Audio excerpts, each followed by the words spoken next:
Hilary Lamb, and this is the 100% Project podcast, a journey to equality in the workplace.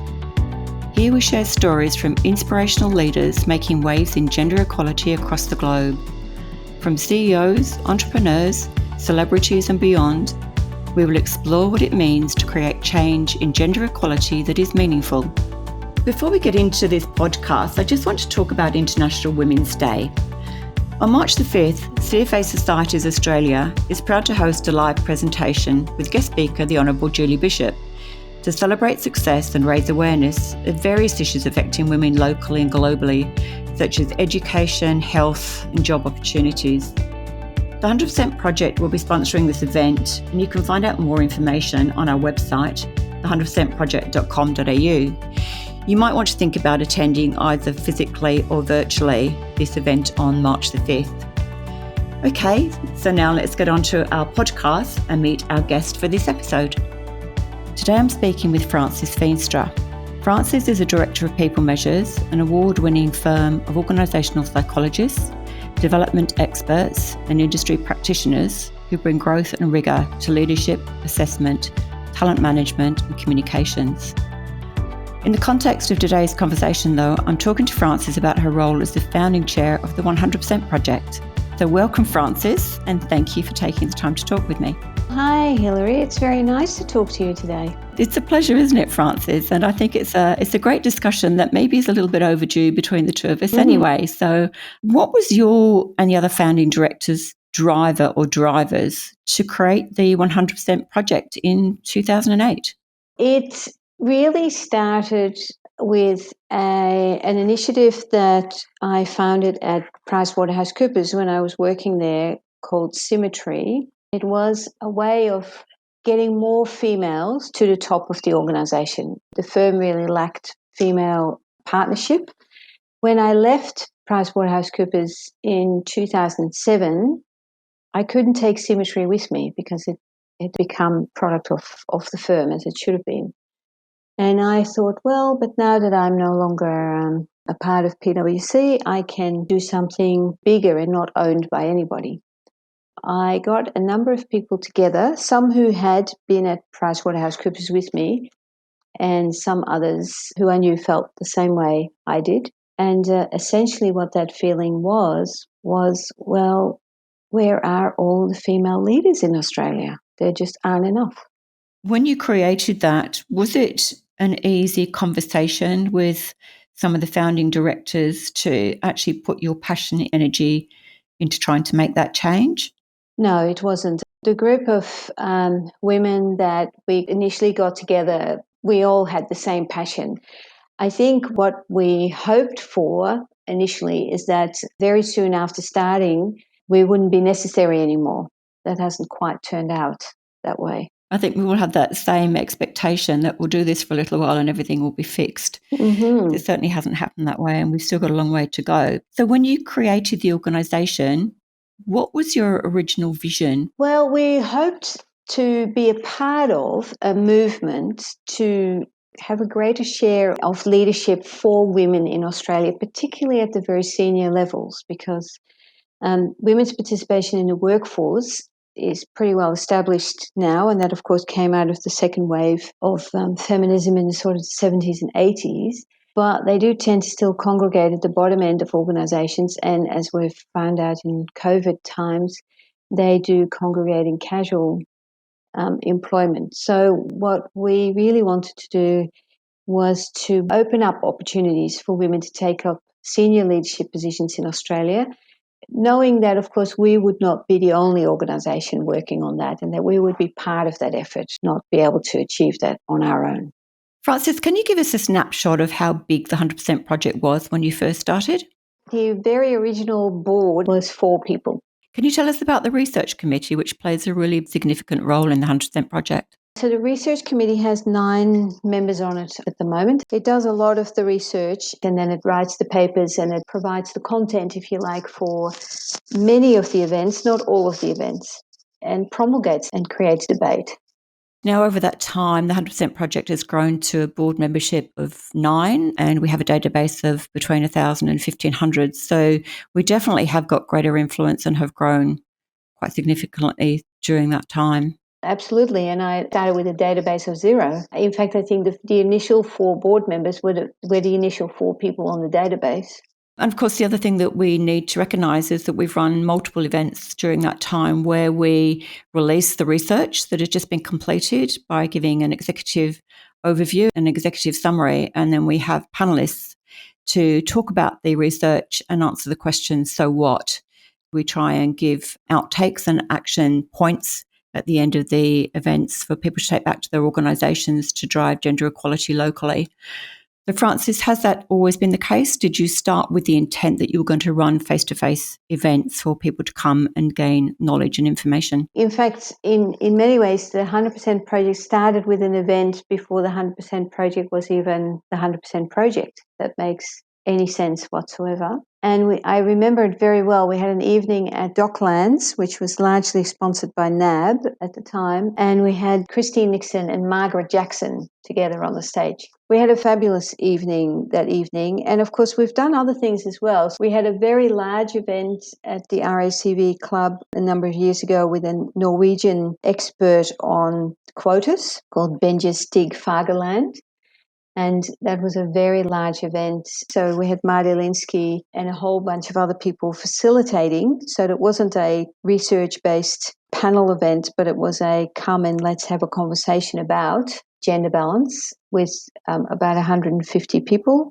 So we've done some really interesting things over the years. And I think we must have run at least 20 or 30 events over the years of the 100% Project, at least, I would say. It's interesting. We've been speaking to a few leaders about COVID-19 and asking whether businesses will still focus on gender equality as their businesses recover from the pandemic. It's been interesting, the research that's been presented and some of the discussions that have been taking place around COVID is that a lot of women, as you rightly say, have been in hospitality, they've been in retail.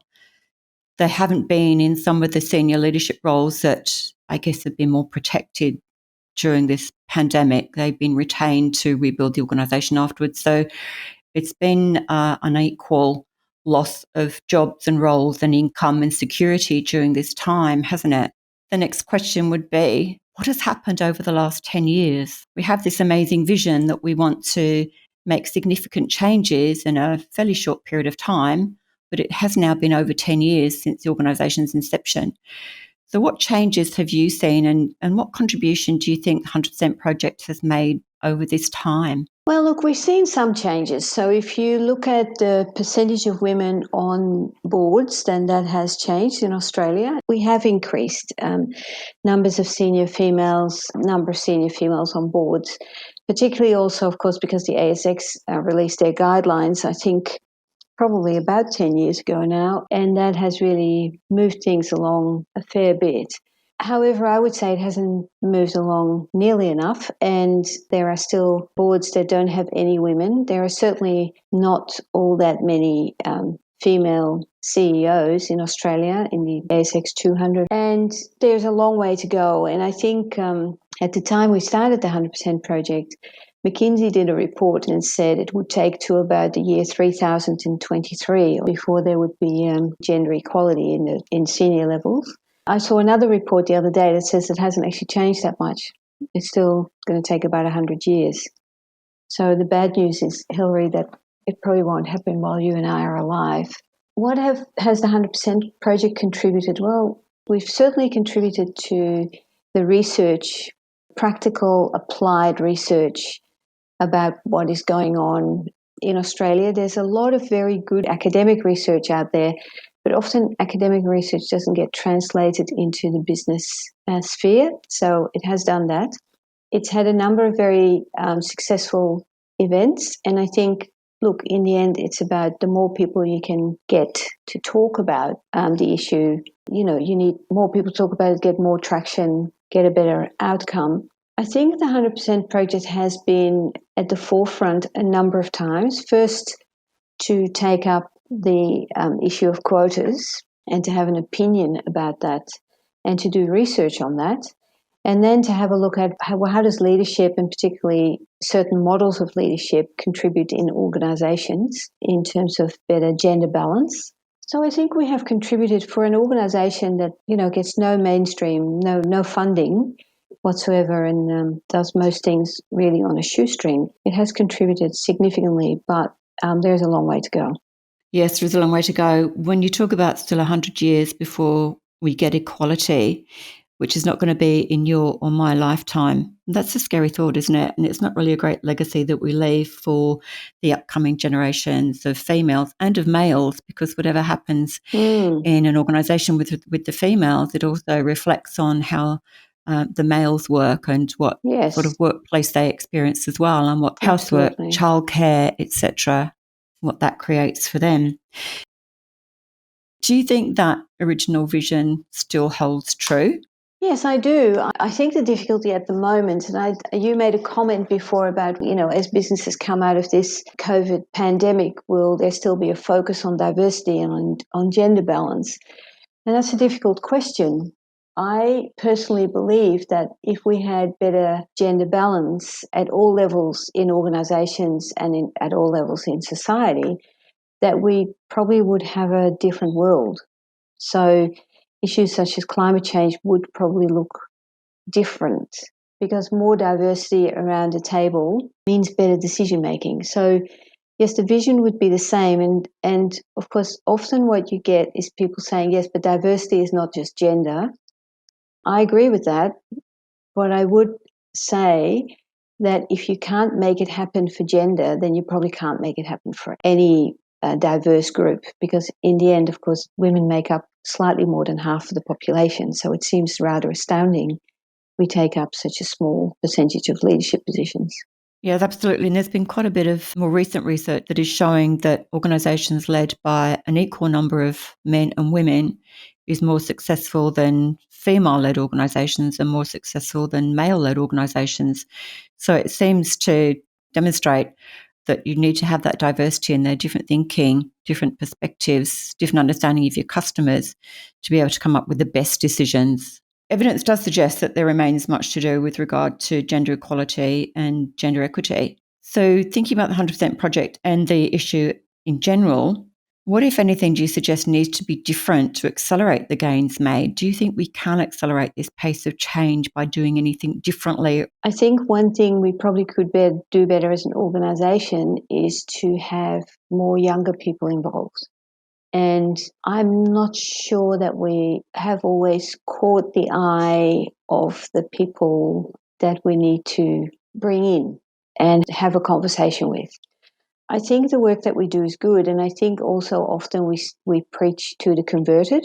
And so there's probably a conversation to be had about how do you actually bring people in who don't feel this way, because they are the ones that we need to talk to. Exactly how we do that, because in a way I am who I am and I am the age that I am, and I know what I like. I mean, I like reading The Age on my iPad, but I'm guessing that's probably not the way of the future.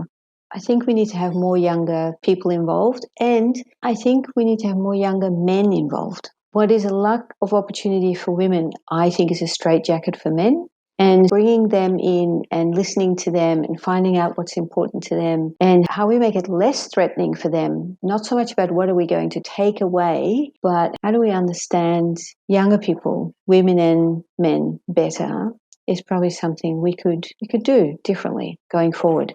But another piece of research that is coming up is about loss. Can you tell us a little bit about that, Frances, because you've been obviously heavily involved? In any change effort, we tend to focus people on the good outcomes of that. So when we talk about quotas, we say to men, well, look, there might be more women at the top as a result of that, but actually that's going to be good for you too. So here are the reasons why this will be good for you. We talk about this, people resisting change, but really, by and large, people don't resist change, certainly not if they perceive that change to be beneficial. We don't react against, somebody giving us a new car or winning the lottery, and that's change. However, what people tend to resist is not the change per se, but it's the loss that they think is associated with that. So if we can actually realize what is it that we're asking men to lose, and what is it that we're asking women to lose as well? We do have to incur a loss that is associated with how we think about ourselves, what our identity is, the time we might be able to spend at home, the the way we think of ourselves as mothers and spouses. And so loss is really important. Loss is important to understand, so you understand what you might do to mitigate loss for people, to get them to come on the journey with you. I asked that question specifically because I was talking to a group of younger men not that long ago, and I was quite surprised at the vehemence that at least one or two of them showed when talking about quotas and what they perceived they were losing. So opening up that conversation and really digging into how people are feeling about that, particularly men, but also women, as you rightly point out, and really getting under the hood of what that thinking is and then being able to respond to it is really important. And that's why I value so much the research that the 100% Project is continually delivering. And some of it is quite controversial. And I think those open conversations and differing points of opinion are really important to be had so that we can try and move forward.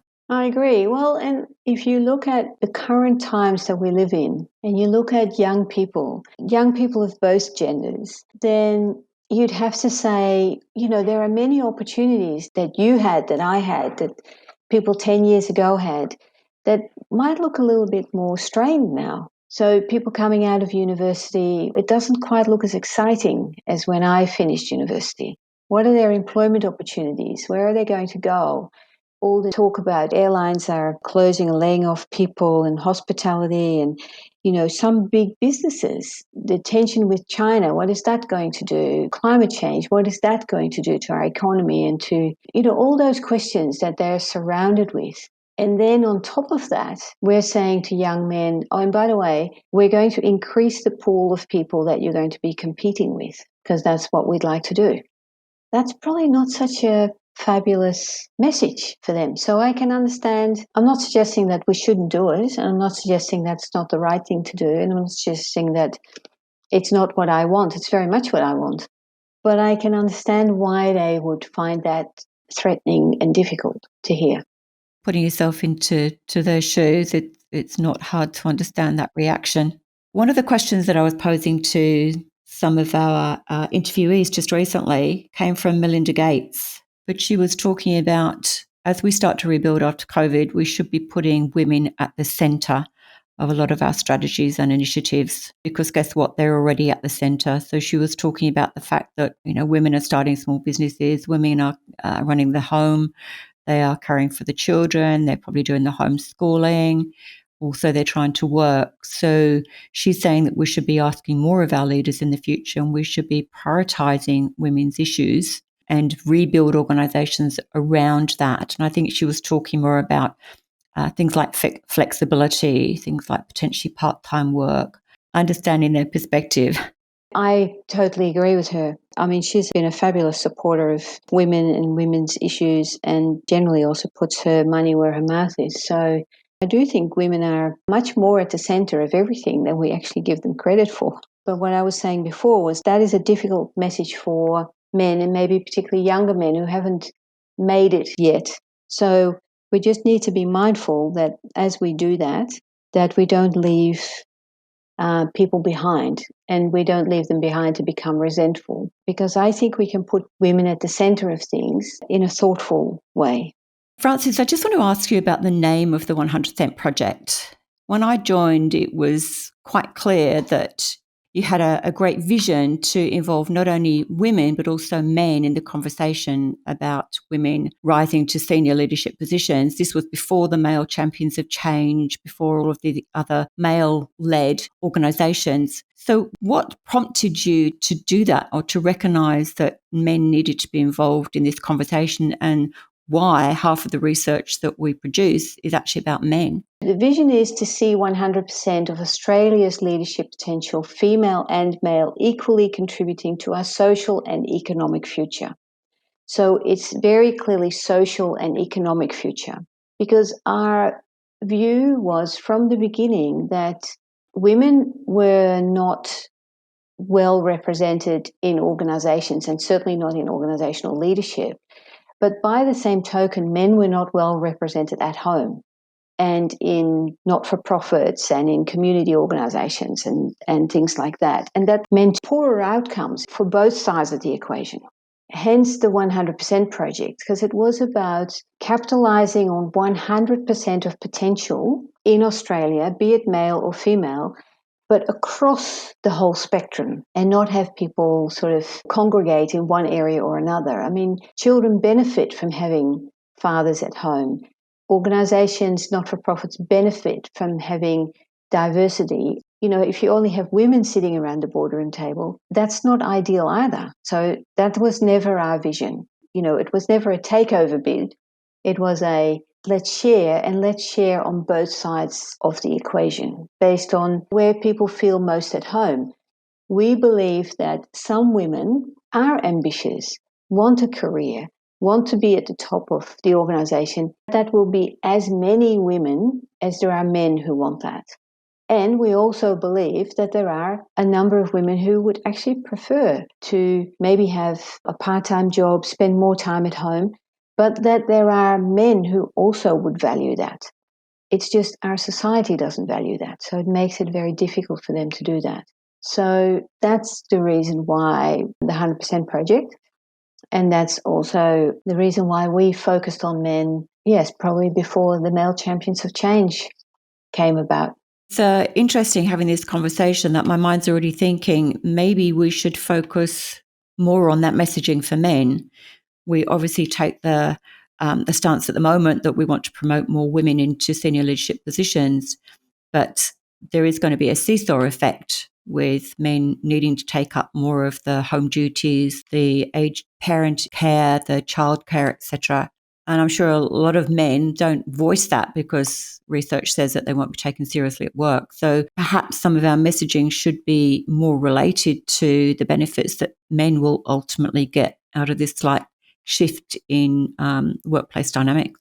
Well, of course, it's not just a workplace dynamic. Imagine if you grow up believing that it's not good for you to cry because that makes you not a real man, or it's not good for you to feel sorrow, or it's not good for you to be kind to other people, or it's no wonder we're in such a mess. If that's how we raise boys and we give them all those messages right from the word go, then, you know, how incredibly depressing it is to have such a constricted range of being allowed to be, if you like, to not be able to fully deploy yourself.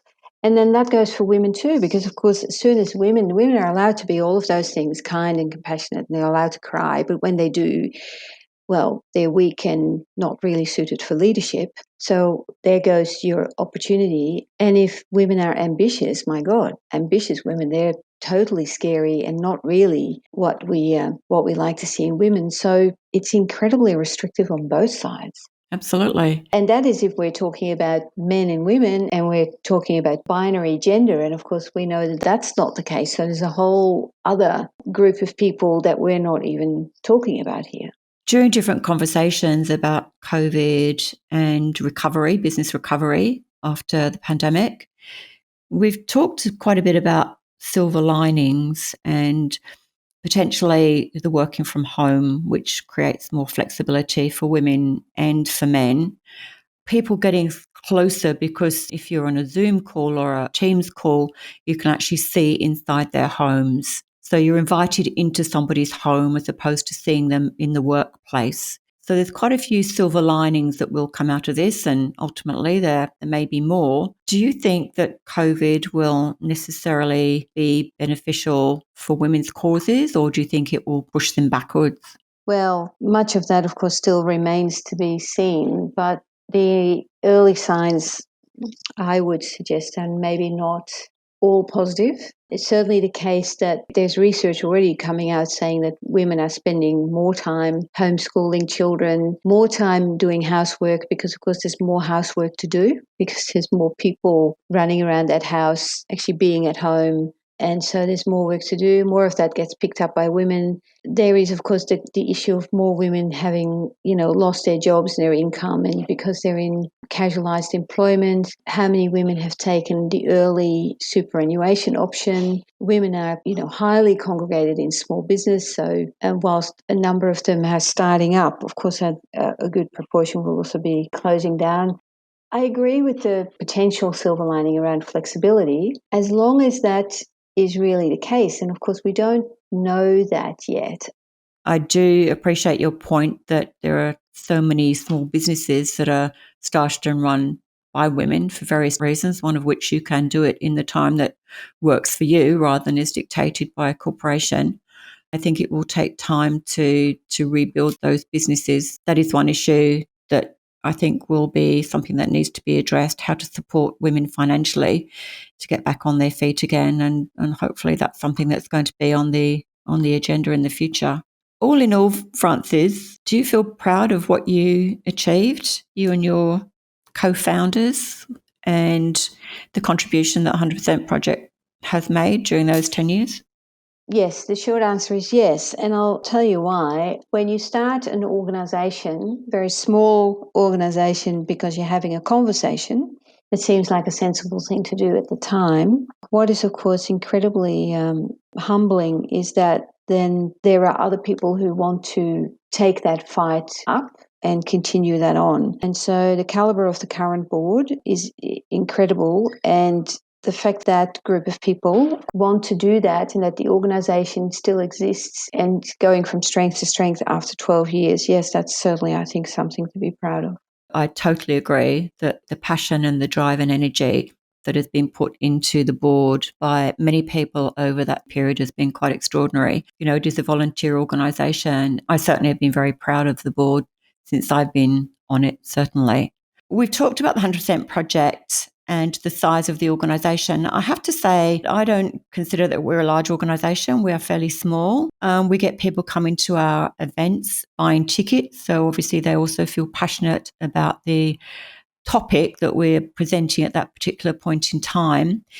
Our database would probably run to between 1,000 and 1,500 people, but I don't believe that you necessarily have to be somebody on our database to support what we're doing, support our vision, and to combine with us to help to drive gender equality. What do you think about that, Frances? Look, I totally agree with you. And I think it is a small organization, but I guess that might depend on, what is small? Is that the number of people that you have, or is it the amount of influence that you can wield and the people that you can call on? So if you think about the people that the 100% Project has had speaking at events, running seminars, doing research, contributing to research, then I think, yes, it's not a large organization, but it certainly has spread its wings. Lots of people know about it, and there is quite a large pool of people that the organization can call on, to make things happen. So again, from that perspective, it certainly has grown quite a bit. I would agree with that. I think that the benefit from some of the work that we're doing is that we can collaborate. We're all hoping to make ourselves redundant as soon as possible. And there is equality in the workplace and elsewhere. But there are a lot of organisations doing similar things, and that collaboration obviously increases our voice. So, Frances, I really appreciate you talking with me today. Was there anything else that you wanted to add before we finish? I would say for anybody who's interested in gender balance and senior leadership, then, go to the 100% Project website and support us, either, by making a donation or becoming a volunteer or just becoming a champion on the database. Great message to finish on. Thanks so much for your time today, Frances. I really enjoyed talking with you. Thank you too, and thanks for inviting me. I hope you found today's episode useful. If you would like to find out more about our work and access our free research, just go to our website, the100%project.com.au. And just to let you know, if you're an emerging female leader in Australia, we're excited to share that People Measures, in partnership with the 100% Project, is opening registrations for the next WILD program, or Women in Leadership Development. This program takes women on a deep dive to discover their powerful self.